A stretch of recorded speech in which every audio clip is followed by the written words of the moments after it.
ये कहानी है एक छोटे से मासूम बच्चे की, जिसने मुश्किलों में भी भगवान पर भरोसा नहीं छोड़ा। उसकी भक्ति ने एक ऐसा युद्ध शुरू कर दिया जिससे पूरा ब्रह्मांड हिल गया। उसकी भक्ति में ऐसी शक्ति थी जिसे सभी देवी देवताओं को ही झुका दिया। एक तरफ था पिता का घमंड, तो दूसरी तरफ बेटे का अटूट विश्वास। ये कहानी एक ऐसे पिता की है जो अपने बेटे को भगवान की भक्ति नहीं करने देता था, और वो खुद भगवान से बहुत नफरत करता था। लेकिन बेटा था जिसे सिर्फ भगवान ही दिखते थे, और वो सारा समय भगवान की ही भक्ति करता रहता था।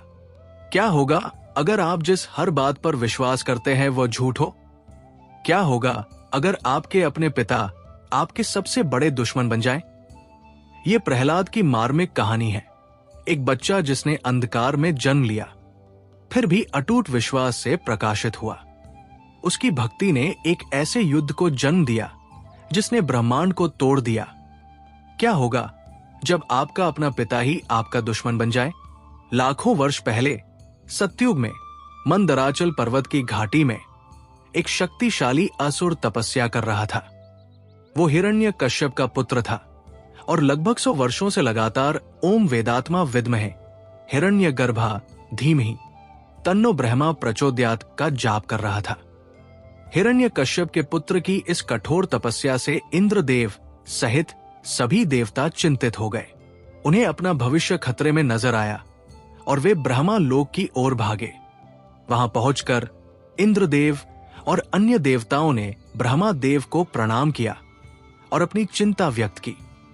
पितामह, उन्होंने कहा, हिरण्यकश्यप का पुत्र पहले से ही बहुत शक्तिशाली है। आपसे विनम्र निवेदन है कि आप उसे कोई वरदान देकर संतुष्ट करें, इससे पहले कि बहुत देर हो जाए। ब्रह्मा देव ने उत्तर दिया, देवराज, क्या तुम भूल गए कि हिरण्यकश्यप कई वर्षों से कठोर तपस्या कर रहा है? यह प्रकृति का अटल नियम है कि जैसी तपस्या होगी वैसा ही फल मिलेगा। ब्रह्मा देव के इन कठोर वचनों को सुनकर देवगण चिंतित हो गए और स्वर्ग लौट गए। इधर पृथ्वी पर मंदारचल पर्वत की घाटी में हिरण्यकश्यप अपनी तपस्या में लीन था। वर्षों बीत गए और अंततः वो क्षण आया जब ब्रह्मा देव उसकी कठिन तपस्या से प्रसन्न होकर प्रकट हुए। ब्रह्मा देव बोले, उठो पुत्र, अपनी आंखें खोलो। तुम्हारी इस घोर तपस्या से हम अत्यंत प्रसन्न हैं। जो चाहो वरदान मांगो। हिरण्यकश्यप ने आंखें खोली और श्रद्धा से प्रणाम कर कहा, ब्रह्मदेव, मुझे अमरता का वरदान दे। ब्रह्मा देव ने गंभीर स्वर में उत्तर दिया, ये असंभव है। अमरता प्रकृति के नियमों के विरुद्ध है। कोई भी जीव सदा जीवित नहीं रह सकता। तुम कोई अन्य वरदान मांग सकते हो। यह सुनकर हिरण्यकश्यप क्रोधित हो गया और व्यंग्यपूर्ण स्वर में बोला, तो ये अमरता केवल देवताओं के लिए ही है। असुरों को तो कभी भी और कहीं भी मरने के लिए छोड़ दिया गया है।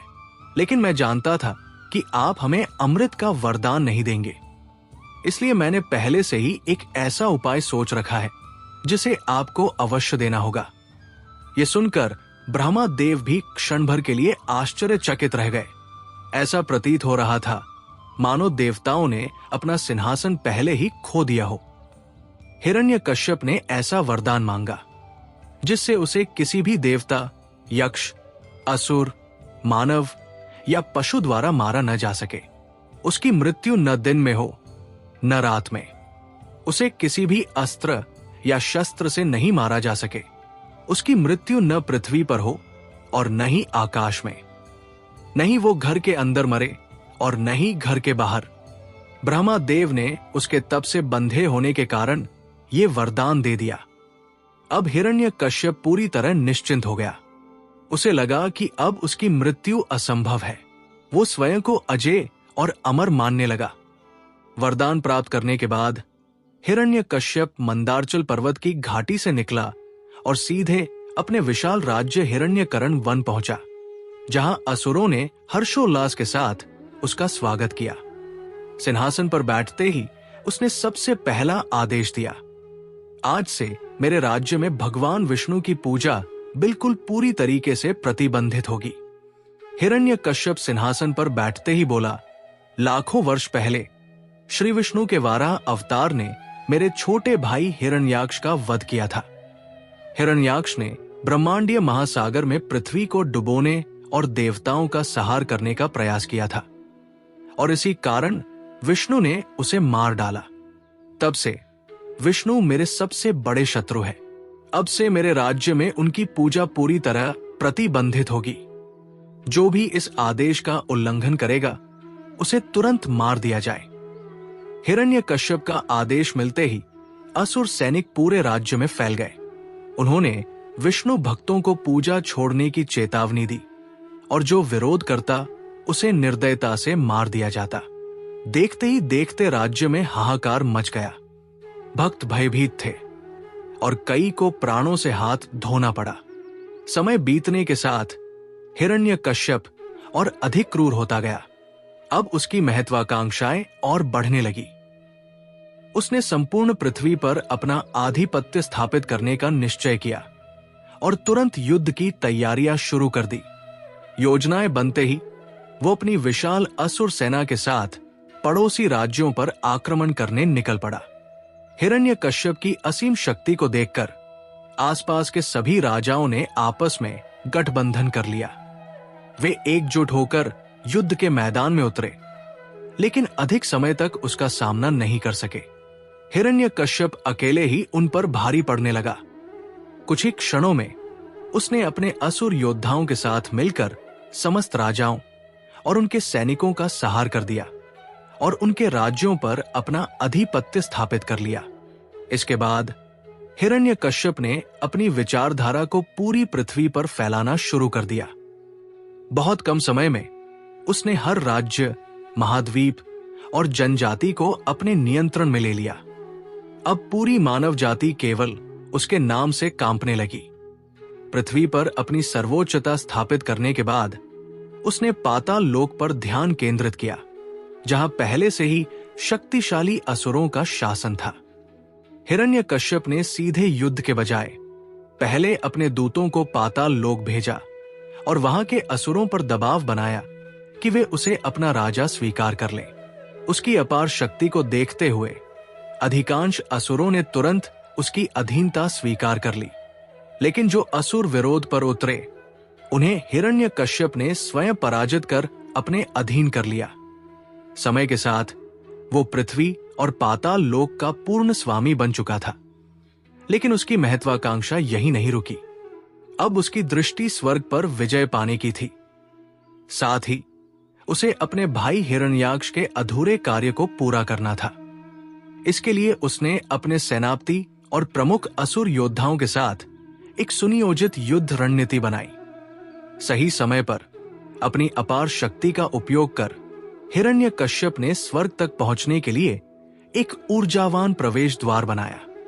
इसके माध्यम से वो अपनी विशाल असुर सेना के साथ कुछ ही क्षणों में स्वर्गलोक में प्रवेश कर गया और गर्जना करता हुआ इंद्र के सिंहासन के सामने खड़ा हो गया। इंद्र सहित सभी देवता हिरण्यकश्यप को देखकर घबरा गए। उन्होंने क्रोधित होकर उसे तुरंत पृथ्वी लौटने की चेतावनी दी, लेकिन हिरण्यकश्यप केवल अट्टहास करता रहा। कुछ ही क्षणों में असुरों की विशाल सेना स्वर्ग में उतर चुकी थी। ये देख इंद्र समझ गए कि अब युद्ध अवश्यंभावी है। युद्ध का बिगुल बजा और देवताओं व असुरों के बीच भयंकर संग्राम छिड़ गया। इंद्र, अग्नि, सूर्य और अन्य देवताओं ने अपनी पूरी शक्ति से असुरों का सामना किया। देवताओं ने अपनी दिव्य शक्तियों के प्रचंड आघात से हिरण्यकश्यप के कई प्रमुख योद्धाओं का संहार कर दिया और उसकी सेना धीरे धीरे कमजोर पड़ने लगी। लेकिन जैसे ही हिरण्यकश्यप ने यह विनाश देखा, उसका क्रोध भड़क उठा।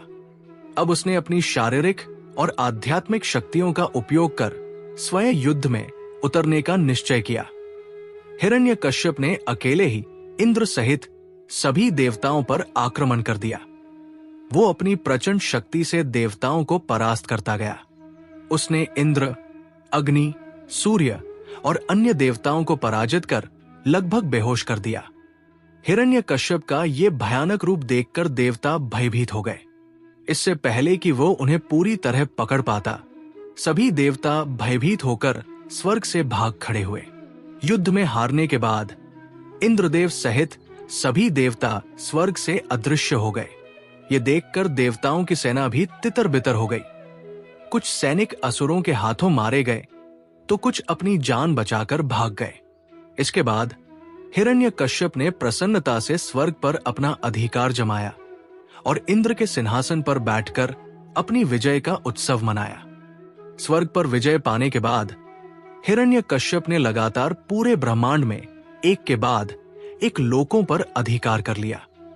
उसने यमलोक और नागलोक समेत कई लोकों को जीत लिया। धीरे धीरे वैकुंठ, ब्रह्मालोक, कैलाश और देवी लोक को छोड़कर उसने पूरे ब्रह्मांड पर अपना आधिपत्य स्थापित कर लिया। इंद्रदेव सहित सभी देवता उसके भय से त्रिदेव के आश्रय में छिप गए। उस समय हिरण्यकश्यप को चुनौती देने वाला कोई नहीं था।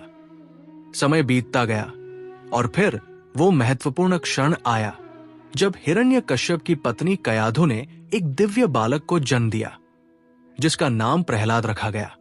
हिरण्यकश्यप अपने पुत्र के जन्म से अत्यंत प्रसन्न था। वो चाहता था कि प्रहलाद उसकी तरह एक शक्तिशाली असुर सम्राट बने।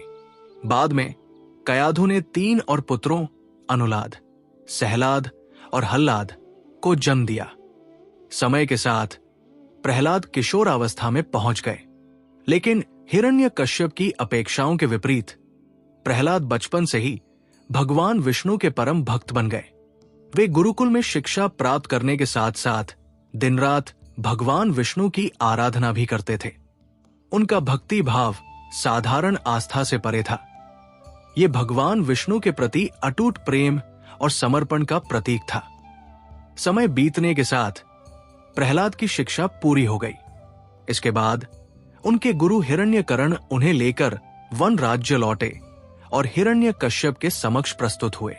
उस समय हिरण्यकश्यप मदिरा सेवन में लीन था, लेकिन अपने पुत्र को देखकर वो अत्यंत प्रसन्न हुआ। प्रहलाद ने श्रद्धा पूर्वक पिता के चरणों में सिर झुकाया और कहा, गुरुजन के सान्निध्य में जो शिक्षा प्राप्त की है उसका सार आपको बताना चाहता हूं। इसके बाद प्रहलाद ने अपनी शिक्षा समझाने से पहले आदर पूर्वक भगवान विष्णु को प्रणाम किया।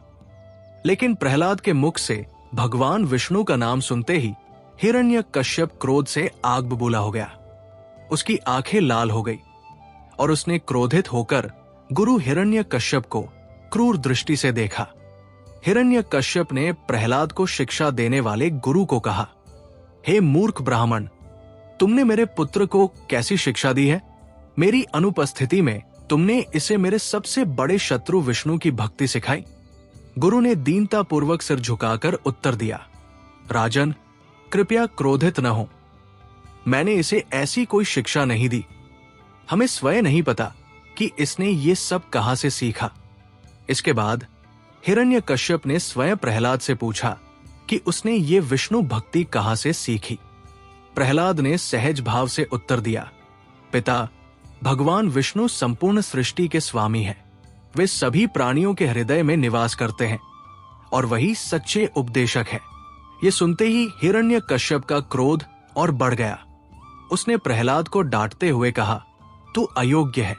मैं तुझे अपना उत्तराधिकारी बनाना चाहता था, लेकिन तेरा हृदय तो मेरे शत्रु के प्रति समर्पित है। उसने चेतावनी दी और प्रहलाद को दोबारा गुरुकुल भेज दिया ताकि वो सही शिक्षा प्राप्त कर सके। प्रहलाद फिर से गुरुकुल लौट गए, लेकिन उनकी विष्णु भक्ति पहले से भी अधिक प्रबल हो गई। इधर हिरण्यकश्यप का अत्याचार पूरे ब्रह्मांड में बढ़ता चला गया। उसने पूरी पृथ्वी सहित सभी लोकों में देवी देवताओं की पूजा पर प्रतिबंध लगा दिया और सिर्फ अपनी माता की पूजा अनिवार्य कर दी। कुछ समय बाद प्रहलाद की शिक्षा वापस समाप्त हुई और हिरण्यकश्यप ने उन्हें फिर से राजसभा में बुलवाया। इस बार पूरा गुरु मंडल प्रहलाद के साथ उपस्थित हुआ। हिरण्यकश्यप ने अपने पुत्र से कहा, पुत्र, आज मुझे ऐसी बात बताओ जिससे इस संपूर्ण ब्रह्मांड की उत्पत्ति, उसके मूल तत्वों और चेतन जगत का रहस्य समझा जा सके। लेकिन ध्यान रहे किसी भी प्रकार का भ्रम या अंधविश्वास न हो। यह सुनकर हिरण्यकश्यप क्रोध से उन्मत्त हो गया और इस बार उसने अपने असुर सैनिकों को प्रहलाद को मारने का आदेश दिया। आदेश मिलते ही हजारों असुर अपने तीखे हथियारों के साथ प्रहलाद पर आक्रमण करने दौड़े। वे पूरी शक्ति से प्रहलाद को नष्ट करने का प्रयास करने लगे, लेकिन आश्चर्यजनक रूप से इतने सारे घातक हथियारों से किए गए आक्रमण के बावजूद प्रहलाद को कोई पीड़ा नहीं हुई। वे अचल और निर्भय बैठे रहे, मानो कुछ हुआ ही न हो। ये देखकर हिरण्यकश्यप दंग रह गया। अब उसने प्रहलाद को धमकाते हुए कहा, विष्णु भक्ति छोड़ो और मेरी पूजा करो। लेकिन प्रहलाद शांत भाव से बोले, पिताश्री, केवल भगवान विष्णु ही शाश्वत और अनंत है। वही संपूर्ण सृष्टि के पालन करता है। ये सुनते ही हिरण्यकश्यप का क्रोध 7वें आसमान पर पहुंच गया। उसने भयानक विषधारी सर्पों की सेना को बुलाया और उन्हें आदेश दिया कि वे अपने विषैले दांतों से प्रहलाद को डसकर नष्ट कर दें। जैसे ही सैकड़ों हजारों विषैले सर्पों ने प्रहलाद पर आक्रमण किया और उनके शरीर के विभिन्न अंगों को डसना शुरू किया, एक अद्भुत घटना घटी। भगवान विष्णु के ध्यान में लीन प्रहलाद पर इन विषैले दांतों का कोई प्रभाव नहीं पड़ा। इसके विपरीत सभी सर्पों के दांत टूट गए और वे पीड़ा और दर्द से छटपटाने लगे। ये देखकर उनके प्रमुख सर्प मणियाकल तक भयभीत हो गया और उसका हृदय कांप उठा। अब हिरण्यकश्यप न केवल आश्चर्यचकित था, बल्कि पहले से भी अधिक क्रोधित हो गया। उसका अनियंत्रित क्रोध देखकर पूरा गुरु मंडल उसके सामने आ खड़ा हुआ और प्रहलाद को क्षमा करने तथा एक और अवसर देने की विनती करने लगा। अब बार बार प्रार्थना करने पर हिरण्यकश्यप ने प्रहलाद को अंतिम अवसर देने की सहमति दी। इसके बाद गुरुजन प्रहलाद को गुरुकुल वापस ले गए और उन्हें अनुशासन पूर्वक शिक्षा देने लगे। लेकिन गुरुकुल में भी प्रहलाद अपनी विष्णु भक्ति से विचलित नहीं हुए। पढ़ाई पूरी करने के बाद वे प्रतिदिन असुर कुमारों को भगवान विष्णु की भक्ति का उपदेश देने लगे। जब गुरु मंडल को इसका पता चला तो उन्होंने ये सूचना असुर सैनिकों के माध्यम से हिरण्यकश्यप तक पहुंचा दी। ये सुनकर हिरण्यकश्यप ने एक घातक साजिश रची और प्रहलाद को गुरुकुल से राजमहल बुलवाया। हिरण्यकश्यप ने अपने रसोइयों को आदेश दिया कि वे प्रहलाद के भोजन में हलाहल विष मिला दे। जब विषैला भोजन परोसा गया, भक्त प्रहलाद ने भगवान विष्णु का स्मरण करते हुए उसे ग्रहण किया। सभी रसोइये ध्यानपूर्वक प्रहलाद को देखने लगे, ये देखने के लिए कि विष का असर कब होगा। लेकिन आश्चर्यजनक रूप से प्रहलाद भोजन करने के बाद भी पूरी तरह स्वस्थ रहे। ये देखकर रसोइये भयभीत हो गए और हिरण्यकश्यप के पास जाकर पूरी घटना सुना दी। ये सुनते ही हिरण्यकश्यप का क्रोध और भड़क उठा। अब उसने गुरु मंडल के पुजारियों को आदेश दिया कि वे एक शक्तिशाली कृत्या राक्षसी शक्ति की साधना करें और प्रहलाद को नष्ट कर दें। पुजारी भक्त प्रहलाद के पास आए और उन्हें शांतिपूर्वक समझाने लगे, तुम भगवान विष्णु की भक्ति छोड़ दो और अपने पिता हिरण्यकश्यप को ही परमेश्वर मानकर उनकी पूजा करो। प्रहलाद ने विनम्रता से उत्तर दिया, पिताजी मेरे लिए आदरणीय है, लेकिन भगवान विष्णु ही इस संसार के एकमात्र सर्वोच्च ईश्वर है। ये सुनकर पुजारियों ने प्रहलाद को अंतिम चेतावनी दी और फिर एक भयंकर अग्निलौकिक कृत्या राक्षसी शक्ति की साधना की। अग्नि से प्रकट हुई वो कृत्या अत्यंत भयंकर थी। उसकी आंखों में प्रचंड ज्वाला जल रही थी। उसका विशाल शरीर अग्नि के समान दहक रहा था और उसके हाथ में एक विशाल त्रिशूल था। जैसे ही वो कृत्या क्रोधित होकर दहाड़ती हुई प्रहलाद की ओर बढ़ी, उसने अपना त्रिशूल उठाकर पूरी शक्ति से उनकी छाती में प्रहार किया। लेकिन जैसे ही त्रिशूल प्रहलाद के शरीर से टकराया, वो पल भर में चकनाचूर हो गया। ये देखकर कृत्या स्तब्ध रह गई। उसकी क्रोध और शक्ति पराजय में बदल गई। वो अपना नियंत्रण खो बैठी और क्रोध में आकर उन्हीं पुजारियों पर आक्रमण कर दिया जिन्होंने उसे बुलाया था। पल भर में उसने सभी पुजारियों का संहार कर दिया और बाद में वह भी जलकर नष्ट हो गई। ये देखकर भक्त प्रहलाद को गहरा मानसिक आघात लगा, लेकिन उन्होंने भगवान विष्णु का स्मरण किया और उन सभी पुजारियों को पुनर्जीवित करने के लिए प्रार्थना की जो कृत्या के प्रकोप से मारे गए थे। प्रहलाद की भक्ति और भगवान विष्णु की कृपा से जैसे ही उन्होंने मृत पुजारियों को छुआ, वे सभी जीवित हो उठे। ये देखकर सभी पुजारी विस्मित रह गए और प्रहलाद की भक्ति को महान बताते हुए उनकी कृतज्ञता प्रकट करने लगे। इसके बाद वे हिरण्यकश्यप के पास पहुंचे और उसे पूरी घटना सुना दी। ये सुनकर हिरण्यकश्यप आश्चर्यचकित और क्रोधित हो उठा। उसने प्रहलाद को अपने सामने बुलाया और पूछा, तुम हर बार मृत्यु से बच कैसे जाते हो? प्रहलाद ने शांत स्वर में उत्तर दिया, पिताश्री, ये सब भगवान विष्णु की कृपा से होता है। वही संपूर्ण सृष्टि के संरक्षक है। हिरण्यकश्यप का क्रोध अब चरम पर था।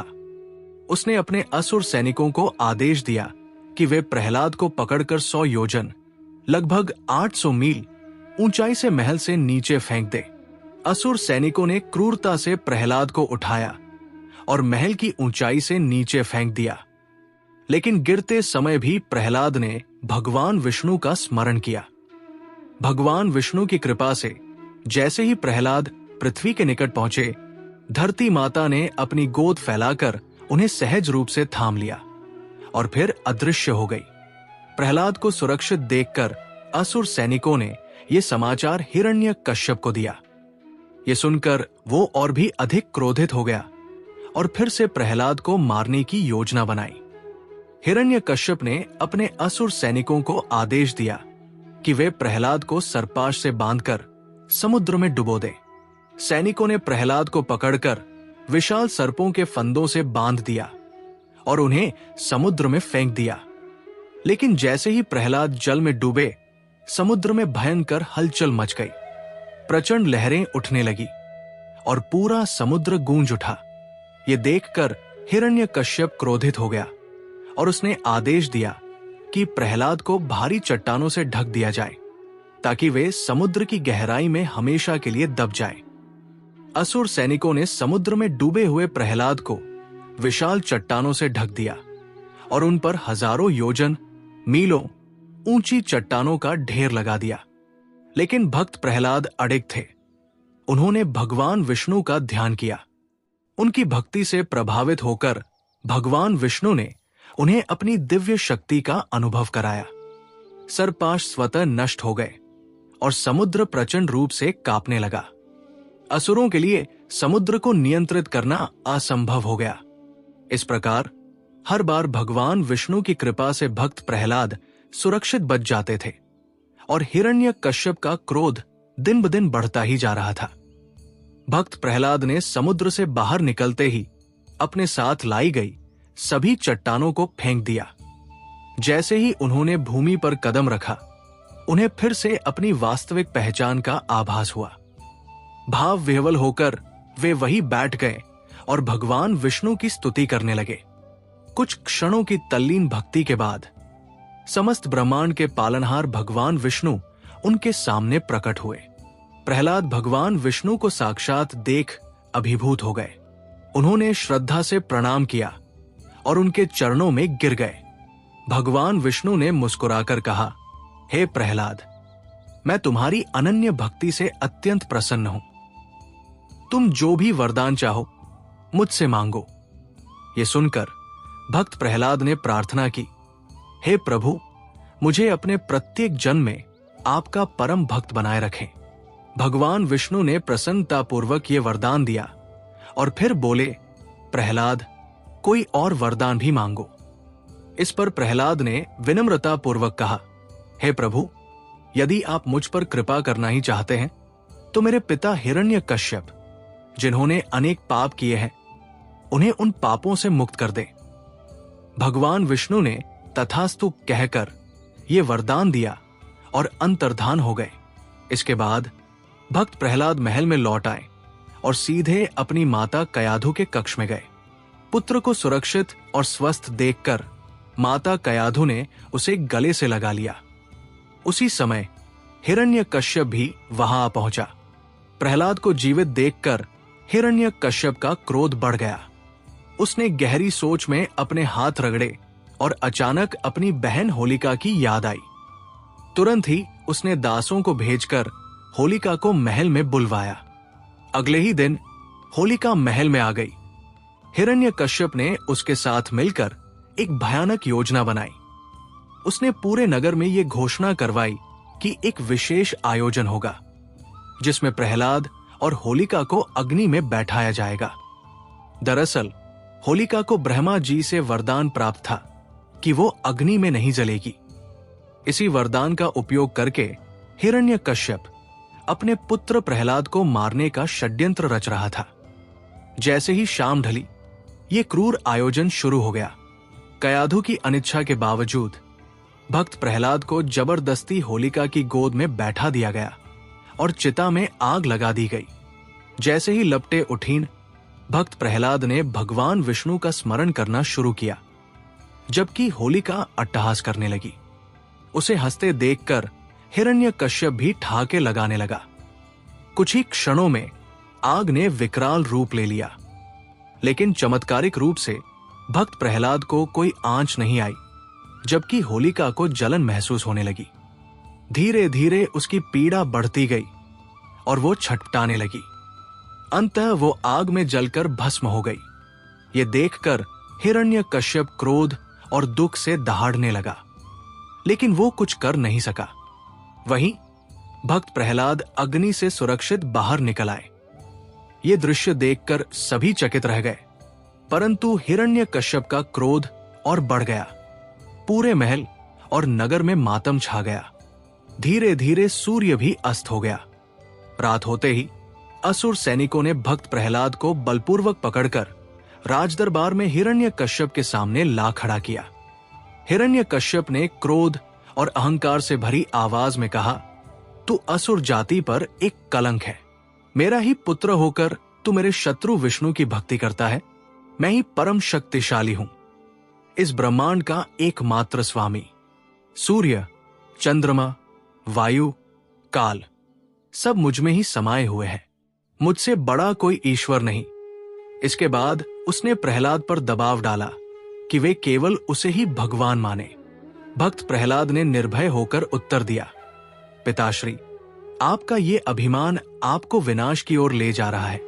केवल भगवान विष्णु ही सत्य है, वही सर्वशक्तिमान है। ये सुनकर हिरण्यकश्यप आग बुला हो गया। क्रोध में उसने भक्त प्रहलाद को जोर से लात मारी, जिससे वे दूर जाकर गिरे और अधमरी अवस्था में भूमि पर पड़े रहे। हिरण्यकश्यप ने क्रोध में चिल्लाकर कहा, तुम्हारा भगवान कहाँ है? यदि विष्णु में शक्ति है तो आकर तुम्हें बचाए। भक्त प्रहलाद ने शांत स्वर में उत्तर दिया, भगवान विष्णु हर जगह विद्यमान है, यहां तक कि इस महल के प्रत्येक स्तंभ में भी। यह सुनकर हिरण्यकश्यप अट्टहास करने लगा। फिर पागलों की तरह उसने अपनी गदा से महल के स्तंभों को तोड़ना शुरू कर दिया। एक एक कर कई स्तंभ टूटते गए, लेकिन जब उसने एक विशेष स्तंभ पर प्रहार किया तो वो वैसा ही बना रहा। यह देखकर हिरण्यकश्यप चकित रह गया। उसने क्रोध में बार बार उस स्तंभ पर हमला किया, लेकिन स्तंभ अड़े खड़ा रहा। अचानक स्तंभ में कंपन होने लगा। कुछ ही क्षणों में उसमें दरारें पड़ गई और फिर वो भयंकर गर्जना के साथ फट गया। विस्फोट की तीव्रता से हिरण्यकश्यप दूर जा गिरा। चारों ओर धूल और धुंध छा गई। तभी एक भयंकर गर्जना ने पूरा दरबार हिला दिया। धुंध को चीरते हुए भगवान विष्णु का दिव्य और विकराल नरसिंह अवतार प्रकट हुआ। नरसिंह को देखकर हिरण्यकश्यप अचंभित रह गया, जबकि भक्त प्रहलाद श्रद्धा से हाथ जोड़कर उनके सामने खड़े हो गए। हिरण्यकश्यप ने जब देखा कि उसके सामने खड़ा ये अद्भुत रूप कोई और नहीं बल्कि स्वयं विष्णु है, तो उसका क्रोध और भी बढ़ गया। उसने अपनी गदा उठाई और अंधाधुंध भगवान नरसिंह पर वार करने लगा, लेकिन कोई प्रहार उन पर असर नहीं कर सका। तभी नरसिंह ने एक ही झटके में हिरण्यकश्यप की गदा को अपने तीव्र पंजों से चकनाचूर कर दिया। यह देखकर हिरण्यकश्यप और अधिक क्रोधित हो गया। उसने अपनी मुट्ठी हिलाई और एक तेजस्वी तलवार प्रकट कर फिर से हमला कर दिया। लेकिन नरसिंह पर तलवार का भी कोई प्रभाव नहीं पड़ा। उन्होंने अपने शक्तिशाली वार से तलवार को भी टुकड़े टुकड़े कर दिया। अपने सभी अस्त्र शस्त्र नष्ट होते देख हिरण्यकश्यप अब सीधे युद्ध करने के लिए तत्पर हो गया। उसने अपनी पूरी शक्ति के साथ नरसिंह पर प्रहार किया, लेकिन नरसिंह ने उसका हाथ पकड़ लिया और पूरी ताकत से उसे जमीन पर पटक दिया। इसके बाद एक भयंकर कुश्ती छिड़ गई, जिसमें नरसिंह ने हिरण्यकश्यप को निर्ममता से पीटना शुरू कर दिया। ये दृश्य देखकर सभी असुर भय से कांपने लगे। ये पहली बार था जब हिरण्यकश्यप से अधिक शक्तिशाली कोई व्यक्ति उसे लगातार पराजित कर रहा था। खुद को इस तरह असहाय पिटता देख हिरण्यकश्यप समझ गया कि अब उसके लिए भाग जाना ही उचित है। वो तेजी से दरबार में इधर उधर भागने लगा, लेकिन भगवान नरसिंह ने उसका पीछा किया। अंततः नरसिंह ने अपने प्रचंड बल से उसे पकड़ लिया और पूरे महल में घसीटते हुए दरवाजे के फ्रेम तक ले गए। फिर उन्होंने उछलकर हिरण्यकश्यप को अपनी गोद में लिटा लिया और गरजते हुए कहा, हिरण्यकश्यप, ब्रह्मा के वरदान के अनुसार तुम्हें न कोई देव, न कोई यक्ष, न कोई असुर, न कोई मानव और न कोई जानवर मार सकता है। नहीं तुम घर के भीतर मारे जाओगे और न ही बाहर, न दिन में और न रात में, न आकाश में और न पृथ्वी पर, न ही किसी शस्त्र से। किंतु मैं न देव हूं, न मानव, न पशु, मैं नरसिंह हूं, आधा सिंह और आधा मानव। ये कहते ही भगवान नरसिंह ने अपने तीव्र नुकीले पंजों से हिरण्यकश्यप के पेट को बीच से चीर डाला। भयंकर चीख के साथ उसका जीवन समाप्त हो गया। हिरण्यकश्यप के अंत के साथ ही उसका आतंक भी समाप्त हो गया। ये देखकर भक्त प्रहलाद दुखी हो गए, लेकिन उन्होंने इसे भगवान विष्णु की इच्छा मानकर श्रद्धा से हाथ जोड़ लिए। हिरण्यकश्यप के मारे जाने के बाद उसके अधीन रहने वाले असुर भयभीत होकर अधोलोक की ओर भागने लगे, लेकिन उसके कुछ प्रमुख असुर सैनिक इस भयावह दृश्य को सहन न कर सके और क्रोध में आकर भगवान नरसिंह पर हमला कर बैठे। भगवान नरसिंह पहले से ही उग्र थे। उन्होंने अपने प्रचंड बल और तीव्र हमलों से सभी क्रुद्ध असुर सैनिकों को धराशायी कर दिया। अब हिरण्यकश्यप के चंगुल से पूरे ब्रह्मांड की मुक्ति हो चुकी थी। इंद्र समेत सभी देवता हर्षित हुए और महलों से बाहर आकर भगवान की स्तुति करने लगे, किंतु उनकी प्रसन्नता शीघ्र ही चिंता में बदल गई जब उन्होंने देखा कि भगवान नरसिंह का क्रोध शांत होने का नाम ही नहीं ले रहा था। हिरण्यकश्यप और उसके असुरों को मारते समय भगवान नरसिंह इतने उग्र हो चुके थे कि अब उनका क्रोध नियंत्रण से बाहर हो चुका था। यह महाप्रलय का संकेत था। यदि उन्हें शीघ्र ही शांत नहीं किया गया तो संपूर्ण ब्रह्मांड विनाश के कगार पर पहुंच सकता था। नरसिंह के विनाशकारी क्रोध से कांपते ब्रह्मांड को बचाने का एकमात्र मार्ग कैलाश था। देवताओं को एहसास हुआ कि अब केवल महादेव ही ब्रह्मांड की रक्षा कर सकते हैं, अन्यथा भगवान नरसिंह के उग्र कोप से समस्त सृष्टि नष्ट हो जाएगी। अब जल्दी से सभी देवता शीघ्र ही कैलाश पर्वत की ओर प्रस्थान कर गए। जैसे ही देवता कैलाश पहुंचे, वातावरण भय और अराजकता से भरा हुआ था। नरसिंह के कोप से त्रस्त हर कोई केवल एक ही आशा के साथ शिव की शरण में आया था, ब्रह्मांड को विनाश से बचाने की। यद्यपि देवता शिव की गहन समाधि में बाधा डालने में संकोच कर रहे थे, लेकिन आसन्न खतरे को देखते हुए इंद्र ने साहसपूर्वक आगे बढ़कर प्रार्थना की, हे महादेव, कृपया जागें और इस ब्रह्मांड को नरसिंह के उग्र क्रोध से बचाएं। केवल आप ही उस शक्ति को नियंत्रित कर सकते हैं। इंद्र की गहन प्रार्थना सुनकर महादेव ने धीरे धीरे अपनी दिव्य नेत्र खोले। उनके नेत्रों की दिव्यता से संपूर्ण कैलाश आलोकित हो उठा। उनकी गहरी दृष्टि ने संपूर्ण स्थिति को भली भांति समझ लिया। मैं जानता हूं, इंद्र, नरसिंह का क्रोध भयंकर रूप ले चुका है और यह ब्रह्मांड के लिए घातक हो सकता है। किंतु उसे बलपूर्वक शांत नहीं किया जा सकता। केवल भक्ति, प्रेम और समर्पण ही उसके उग्रता को समाप्त कर सकते हैं। शिव ने गंभीर स्वर में कहा। इसके पश्चात महादेव ने आदेश दिया, भक्त प्रहलाद को ले आओ। केवल उनका शुद्ध हृदय और भगवान विष्णु के प्रति उनकी अटूट भक्ति ही नरसिंह को शांत कर सकती है। देवताओं ने तुरंत भक्त प्रहलाद की खोज की, जो अभी भी अपने पिता की मृत्यु पर शोकाकुल थे, किंतु भगवान विष्णु के न्याय पर पूर्ण विश्वास बनाए हुए थे। वे उन्हें शिव के समक्ष ले आए। प्रहलाद, केवल तुम्हारी भक्ति ही भगवान नरसिंह के प्रचंड क्रोध को शांत कर सकती है। तुम्हारा प्रेम ही इस ब्रह्मांड को विनाश से बचा सकता है। प्रहलाद ने बिना किसी हिचकिचाहट के सहमति दी। उनके मन में न डर था, न प्रतिरोध, बस भगवान विष्णु के प्रति अटूट प्रेम। वे नरसिंह के पास ले जाए गए, जो अभी भी अपने प्रचंड क्रोध में कांप रहे थे। उनकी गर्जना से पूरा ब्रह्मांड थर्रा रहा था। देवता और अन्य प्राणी भय से दूर हट गए, लेकिन प्रहलाद अडिग रहे। उन्होंने नरसिंह के चरणों में नमन किया और विनम्रता से बोले, भगवान, मैं आपका भक्त प्रहलाद आपके चरणों में प्रणाम करता हूं। कृपया अपना क्रोध शांत करें और ब्रह्मांड पर कृपा करें। प्रहलाद की निस्वार्थ भक्ति ने नरसिंह के क्रोध को धीरे धीरे शांत कर दिया। उनकी आंखों में कोई भय नहीं था, केवल प्रेम और श्रद्धा थी। नरसिंह ने देखा कि यह बालक, जिसने अपने पिता के वध के बाद भी उनमें दिव्यता देखी, केवल प्रेम और भक्ति से भरा हुआ है। इस निष्कलंक श्रद्धा ने उनके उग्र रूप को पिघलाना शुरू कर दिया। नरसिंह ने धीरे से प्रहलाद को उठाया और अपने हृदय से लगा लिया। प्रहलाद, तुमने आज ब्रह्मांड को बचा लिया। तुम्हारी भक्ति ने मेरे क्रोध को शांत कर दिया।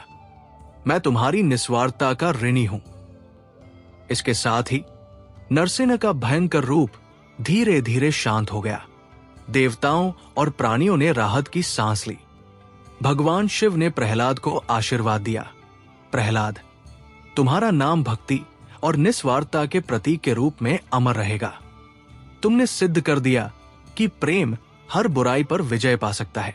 इसके बाद नरसिंह ने प्रहलाद को सिंहासन सौंपने का निर्णय लिया। हिरण्यकश्यप के पतन के बाद प्रहलाद ने न्याय और करुणा से राज्य का संचालन किया। उन्होंने धर्म और प्रेम को पुनः स्थापित किया, जिससे पूरे ब्रह्मांड में शांति और सद्भाव फैला। इस प्रकार प्रहलाद का राज्याभिषेक हुआ और वे एक धर्मपरायण और दयालु राजा बने, जिन्होंने अपने पिता की भूलों से सीख लेकर अपने राज्य को सत्य और भक्ति की राह पर आगे बढ़ाया।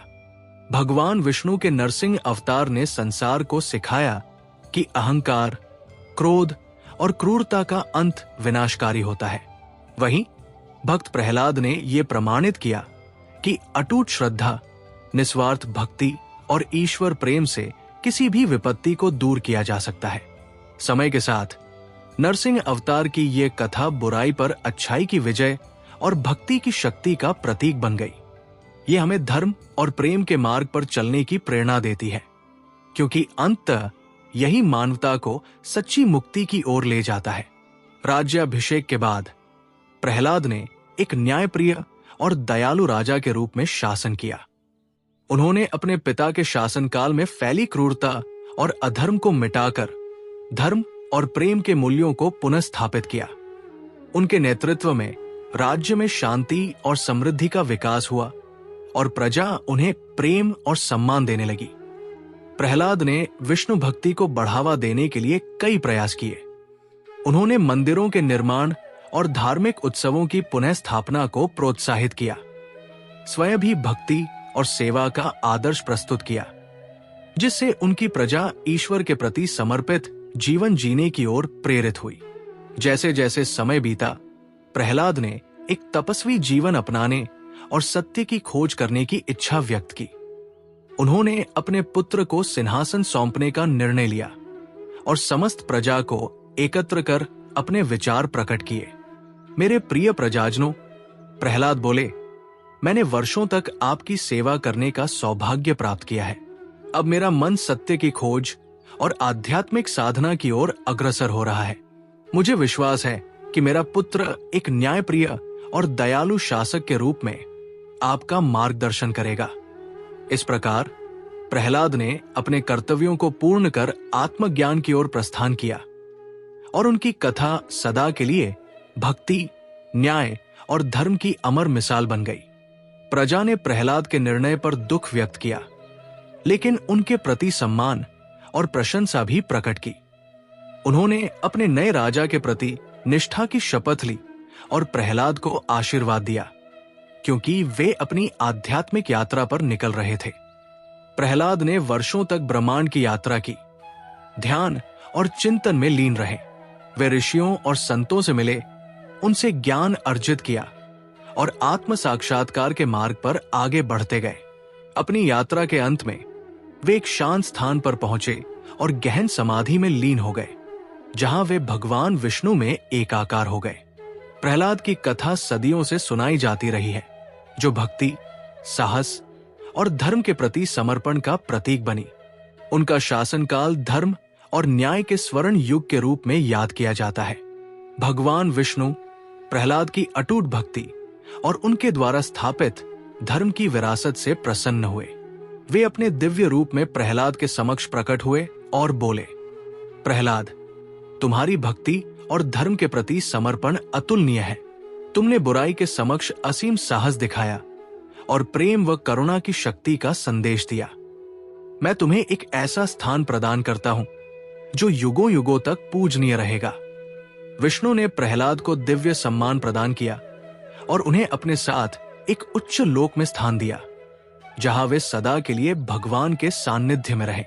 इस प्रकार प्रहलाद की कथा नरसिंह अवतार के साथ जुड़कर बुराई पर अच्छाई की शाश्वत विजय का प्रतीक बन गई, जो युगों युगों तक प्रेम, धर्म और भक्ति के मार्ग पर चलने की प्रेरणा देती रही। इस प्रकार भगवान विष्णु की ये कथा पूर्ण होती है, जिसमें उन्होंने नरसिंह अवतार के माध्यम से हिरण्यकश्यप के अत्याचार का अंत किया और अपने सच्चे भक्त प्रहलाद को दिव्य सम्मान प्रदान किया। ये कथा आज भी गूंजती है, हमें ये सिखाते हुए कि भक्ति की शक्ति असीम है और धर्म का मार्ग सदैव बुराई पर विजय प्राप्त करता है। प्रहलाद के इस संसार से विदा होने के साथ ही एक युग का अंत हुआ, लेकिन उनकी शिक्षा और आदर्श अमर रहे। देवताओं, ऋषियों और समस्त प्राणियों ने उनके द्वारा स्थापित धर्म के सिद्धांतों पर चिंतन किया और उनकी कहानी पूरे ब्रह्मांड में युगों युगों तक गूंजती रही।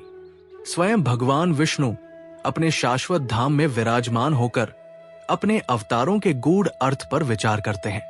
प्रत्येक अवतार एक विशिष्ट उद्देश्य से प्रकट होता है, फिर भी सभी एक ही दिव्य चेतना से जुड़े होते हैं। नरसिंह अवतार पर चिंतन करते हुए विष्णु समझते हैं कि यह धर्म की स्थापना का एक अनूठा उदाहरण था, जहां भक्ति, सत्य और धर्म की विजय हुई। विष्णु कहते हैं, प्रत्येक अवतार ब्रह्मांडीय संतुलन को बनाए रखने का एक माध्यम है। वे समय के साथ गूंजते हैं और आने वाली पीढ़ियों को सत्य, धर्म और प्रेम का मार्ग दिखाते हैं। विष्णु ये भी देखते हैं कि सृष्टि, पालन और संहार के शाश्वत चक्र में अवतार आवश्यक संतुलन बनाए रखने के लिए प्रकट होते हैं। हिरण्यकश्यप का अहंकार और उसका धर्म से विचलन एक ऐसी विकृति थी जिसने ब्रह्मांडीय संतुलन को बिगाड़ दिया था। इसे सुधारने के लिए नरसिंह का प्राकट्य अनिवार्य था। वे कहते हैं, नरसिंह केवल क्रोध और न्याय का प्रतीक नहीं था, बल्कि वो भक्त प्रहलाद के प्रति मेरी करुणा और भक्ति की शक्ति का प्रमाण भी था। प्रत्येक अवतार में परस्पर विरोधी गुणों का संतुलन होता है। अंधकार के बिना प्रकाश नहीं और कठिनाइयों के बिना आत्मोन्नति नहीं। तब देवता पूछते हैं, हे अनंत, आपके अवतारों में पीड़ा और विनाश क्यों आवश्यक होते हैं? क्या धर्म की स्थापना बिना हिंसा के संभव नहीं?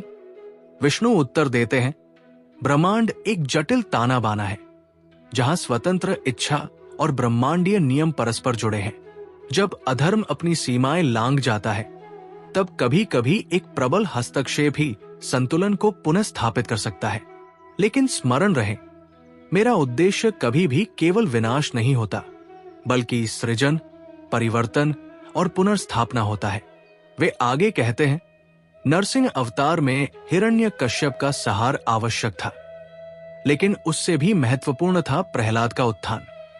यही धर्म का वास्तविक उद्देश्य है, प्रेम, करुणा और आत्मज्ञान का प्रसार। देवताओं ने विष्णु के गूढ़ वचनों पर चिंतन किया और यह समझा कि उनके अवतार केवल अस्थायी घटनाएं नहीं, बल्कि शाश्वत शिक्षाएं हैं, जो युगों युगों तक मानवता को धर्म और सत्य के मार्ग पर चलने की प्रेरणा देती रहेंगी। नरसिंह और प्रहलाद की कथा केवल एक पौराणिक गाथा नहीं, बल्कि ब्रह्मांडीय सत्य का प्रतीक बन गई। ये धर्म, भक्ति और संतुलन की शक्ति का प्रमाण है, जो दर्शाता है कि जब भी अधर्म बढ़ता है, तब दिव्य हस्तक्षेप होता है। भगवान विष्णु अपने शाश्वत धाम में अवतारों के गूढ़ अर्थ पर चिंतन करते हैं। वे समझते हैं कि उनके अवतार केवल बाहरी घटनाएं नहीं, बल्कि ब्रह्मांड के हर जीव के भीतर प्रतिध्वनित होने वाले शाश्वत सत्य हैं। वे कहते हैं, प्रत्येक व्यक्ति के हृदय में एक युद्ध चलता है, सत्य और असत्य, धर्म और अधर्म, प्रेम और अहंकार के बीच। हिरण्यकश्यप अज्ञानता, अहंकार और आसक्ति का प्रतीक है, जबकि प्रहलाद भक्ति, करुणा और सत्य के प्रति अडिग विश्वास का प्रतीक है। विष्णु आगे समझाते हैं, नरसिंह का प्राकट्य केवल बाहरी राक्षसों के संहार का प्रतीक नहीं है, बल्कि ये उस शक्ति का प्रतिनिधित्व करता है जो प्रत्येक व्यक्ति के भीतर निहित है। अज्ञानता और अहंकार को दूर करने की शक्ति, आत्मबोध प्राप्त करने की शक्ति। तब एक देवता पूछते हैं, हे अनंत, यदि हर जीव में आपकी शक्ति का अंश है, तो क्या हम स्वयं अपने भीतर की बुराई पर विजय प्राप्त नहीं कर सकते? विष्णु उत्तर देते हैं, संभावना तो सभी में है, पर उसे विकसित करने के लिए भक्ति, ज्ञान और अथक प्रयास आवश्यक है। हिरण्यकश्यप की बेड़िया स्वयं बनाई गई थी। अज्ञानता की जंजीरें जो आत्मा को बांधती है, उस बंधन को तोड़ने का मार्ग केवल प्रहलाद में है। सत्य की खोज, धर्म के प्रति अटलता और प्रेम को मार्गदर्शक बनाना। वे आगे कहते हैं, डरो मत उस क्रोध से जो अन्याय के विरुद्ध खड़ा होने के लिए आवश्यक है, लेकिन इस क्रोध को करुणा और ज्ञान से संतुलित करना होगा, ताकि ये विनाश में नहीं, बल्कि आत्म विकास और परिवर्तन में बदल जाए। फिर विष्णु एक अंतिम सीख देते हैं, प्रहलाद बनने का प्रयास करो। जीवन में कितनी भी कठिनाइयां आए, सत्य पर अडिग रहो, भक्ति को मत छोड़ो और करुणा को अपने हृदय में बनाए रखो। याद रखो, प्रहलाद की भक्ति ने ही नरसिंह को शांत किया। जिस प्रकार ब्रह्मांड के संतुलन के लिए नरसिंह की शक्ति और प्रहलाद की भक्ति दोनों आवश्यक थे, उसी प्रकार हर व्यक्ति को अपने भीतर शक्ति और करुणा के संतुलन को बनाए रखना चाहिए। विष्णु का यह संदेश सभी के हृदय में गूंज उठा। ये केवल एक कथा नहीं, बल्कि एक मार्गदर्शक बन गया, एक आह्वान कि हर व्यक्ति अपने भीतर छिपे अवतार को पहचाने। हर निर्णय एक युद्ध है, हर कर्म एक प्रार्थना और हर जीवन धर्म, करुणा और सत्य के मार्ग का अनुसरण करने का अवसर। इस प्रकार नरसिंह और प्रहलाद की कहानी केवल एक पौराणिक कथा नहीं, बल्कि आत्म जागृति का एक शाश्वत संदेश बन गई। यह हमें सिखाती है कि अज्ञानता को दूर कर, भक्ति का दीप जलाकर और धर्म के मार्ग पर अडिग रहकर हम अपने भीतर छिपे दिव्य स्वरूप को जागृत कर सकते हैं। भगवान विष्णु अपने शाश्वत धाम में चिंतन करते हैं, अनगिनत चक्रों पर विचार करते हैं, जो ब्रह्मांड के ताने बाने को आकार देते हैं। ब्रह्मांडों का उदय और पतन, अवतारों का प्राकट्य और विलय और युगों का अनंत नृत्य। नरसिंह और प्रहलाद की कथा पर विचार करते हुए विष्णु का संदेश एक शाश्वत प्रतिध्वनि बन जाता है, जो समय की सीमाओं को पार कर जाता है। ये ब्रह्मांड भी अन्य अनगिनत ब्रह्मांडों की भांति जन्म, अस्तित्व और विलय के चक्र का पालन करेगा। विष्णु कहते हैं, पहाड़ धूल में बदल जाएंगे, समुद्र सूख जाएंगे और तारे अपनी लौ खो देंगे, परंतु सत्य, प्रेम और भक्ति के सिद्धांत जो नरसिंह और प्रहलाद की कथा में प्रकट हुए, वे सदा बने रहेंगे। विष्णु आगे कहते हैं, राज्यों का उत्थान और पतन होता है, युग बनते और मिट जाते हैं, और स्मृतियां समय की धूल में खो जाती है, लेकिन सत्य का एक शब्द, करुणा का एक कार्य, भक्ति का एक क्षण, इनका प्रभाव अमर रहता है। वे ब्रह्मांड की ऊर्जा में समाहित होकर सृष्टि के ताने बाने को आकार देते हैं। एक देवता प्रश्न करता है, यदि ये ब्रह्मांड नश्वर है तो हमारे प्रयासों का क्या मूल्य है? क्या हमारा अस्तित्व केवल एक अस्थायी नाटक है?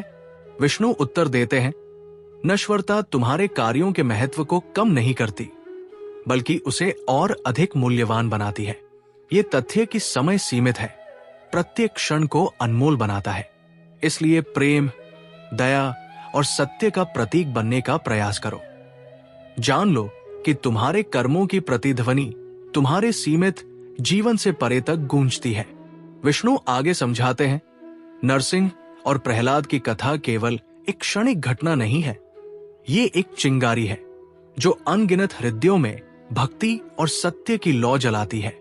भले ही ये ब्रह्मांड विलीन हो जाए, नैतिकता के सिद्धांत, भक्ति की शक्ति और आंतरिक बुराई का सामना करने का साहस, ये भावनाएं नए ब्रह्मांडों में प्रवाहित होंगी, प्रत्येक जागरूक आत्मा को उसके विकास पथ पर मार्गदर्शन देंगी।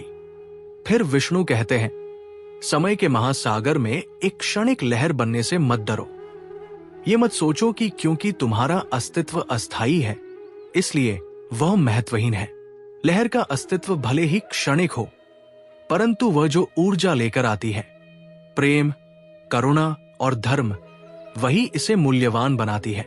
यही ऊर्जा अंतहीन प्रतिध्वनि उत्पन्न करती है जो सदा गूंजती रहती है। इस प्रकार नरसिंह और प्रहलाद की कथा केवल अतीत की एक घटना नहीं, बल्कि एक दिव्य संदेश है, एक शाश्वत दीपक जो समय की सीमाओं से परे प्रकाश फैलाता है। यह हमें सिखाती है कि भले ही ब्रह्मांड परिवर्तनशील हो, सत्य और प्रेम के सिद्धांत सदा अमर रहते हैं। जब कोई आत्मा प्रेम से जीती है, ज्ञान से कार्य करती है और अनवरत भक्ति से परम सत्य को समर्पित होती है, तब उसकी प्रतिध्वनि समय की सीमाओं को लांघकर अनंत तक गूंजती रहती है।